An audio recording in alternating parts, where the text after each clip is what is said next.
দাগি চোর বিদেশে বাঙালির প্রতিনিধি, শুভেন্দুর কটাক্ষে তোলপাড়। পাকিস্তান সন্ত্রাসবাদ নিয়ে বিশ্বকে সচেতন করতে ভারত সরকারের সর্বদলীয় প্রতিনিধি দলের সদস্য হিসাবে নির্বাচিত হয়েছেন তৃণমূল কংগ্রেসের নেতা অভিষেক বন্দ্যোপাধ্যায়। প্রাথমিকভাবে ইউসুফ পাঠানের নাম প্রস্তাবিত হলেও তৃণমূলের আপত্তির পর তার নাম প্রত্যাহার করা হয়। মঙ্গলবার তৃণমূলের ঘোষণা করে অভিষেকের এই দলে ভারতীয় প্রতিনিধিত্ব করবেন। এই সিদ্ধান্তের পর পশ্চিমবঙ্গের বিরোধী দলনেতা শুভেন্দু অধিকারীর তীব্র কটাক্ষ করে বলেন, একজন ডাকি মার্কামারা চোর বিদেশি বাঙালিদের প্রতিনিধিত্ব করতে যাচ্ছে, এটা আমাদের লজ্জা।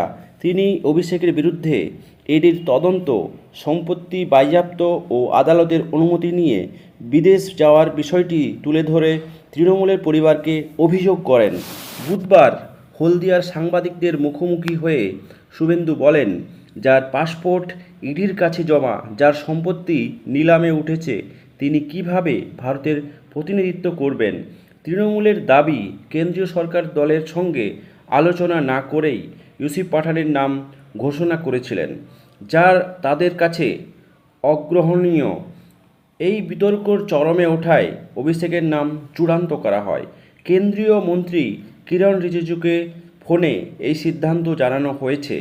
এই ঘটনায় রাজ্য রাজনীতিতে নতুন বিতর্ক জন্ম দিয়েছে এবং শুভেন্দুর মন্তব্য বাঙালির প্রতিনিধিত্ব নিয়ে প্রশ্ন উঠেছে।